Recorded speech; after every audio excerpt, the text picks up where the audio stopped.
So I got just a small carpet job here today. It's got 3 little rooms just like this. And as soon as I walked into this room to set my phone over on the windowsill, I heard that. I don't know if you can hear that or not. Let me get you a little closer here. Can you hear that? I heard it just from walking on it. And I knew instantly that it was either, sorry for that noise there. I knew that it was either somebody didn't pull the tape off the rolls of pad that they put on it whenever they roll them up, or it was either the pad tape or masking tape. One of the three is going to make that sound. So I cut it right up here. Anyway, I'll cut it right here just to show you.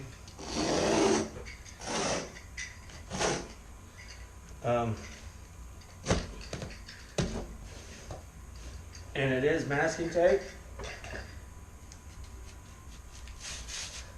I want you to look at this right here. Let me take this again. I'm sorry about that. Anyway, see all these granules of the pad breaking down and just grit and dust and dirt and stuff going through your carpet? You hear that sound? That's a really unpleasant sound. Plus just the crackling and stuff. When you walk on it, what happens? This masking tape will dry out. It's not long-term use, it's for painting. Masking, that's the whole name of it. You mask something off with it whenever you paint. Well, because it's a cheap tape, people will use it. People will use it on the seams of the pad. And that's what you get. Even the pad, they actually have a tape that is specifically for pad, and it's brown, and it is similar to this. It's going to dry out and crackle and everything just like this does, and it's actually made for pad. It's actually pad tape, and it's the same thing. So I don't like that because of the fact that it does crinkle and crumble and crunch and stuff, and whenever you're walking on it, it don't take long. This carpet's probably not that old, so it don't take long for that stuff to dry out. Anyway, I don't never use tape. Very rare, and if I do, I'm going to spend the money, and I always use duct tape, because duct tape is not going to dry out and get all crackly sounding like this does, because it's just a better quality tape. So if you're going to use tape, go ahead and just spend a little bit of extra money and buy some duct tape for your customers, okay? Floor covering, you guys make halfway decent money.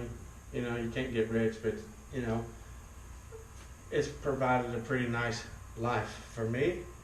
So spend a few extra dollars and help your customers out by buying duct tape. Don't use this junk. It's just going to cause problems and all that stuff over time. So homeowners, don't let your installers use masking tape or brown tape. The brown tape, if they say, oh, well, that's what this is for, tell them to get some duct tape or don't use it. Glue the seams or staple the seams, however you need to do it. If you're on concrete, you can glue them. If you're on wood, you can staple them with a slap stapler. So anyway, don't use this crumbly, crackly stuff. Listen. Hear that? That's not very pleasant. I would not want that in my house, and I'm sure your customers don't want it in your house, in their house. So use duct tape. Oh, and another thing about the tape is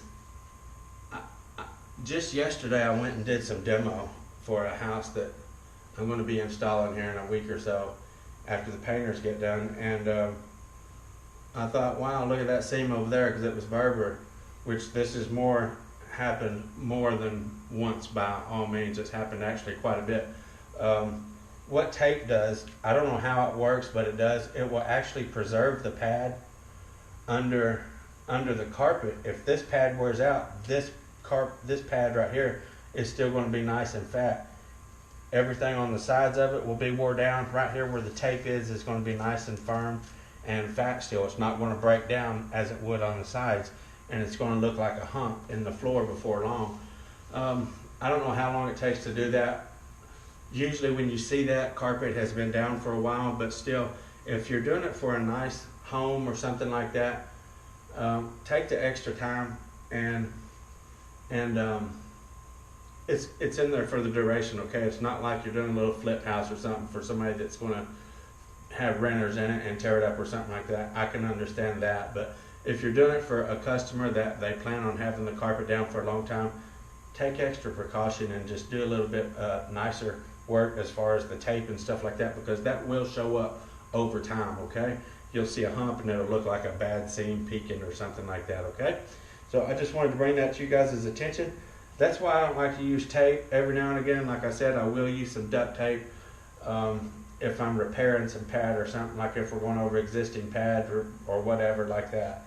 I will most of the time, unless the customer don't like the smell of pad glue or they're sensitive to chemical smells, then I will use some tape.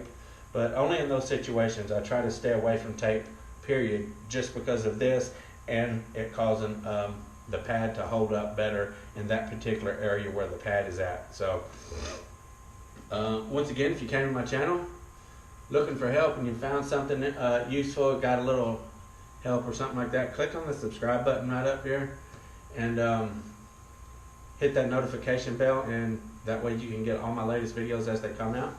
And thank you for watching.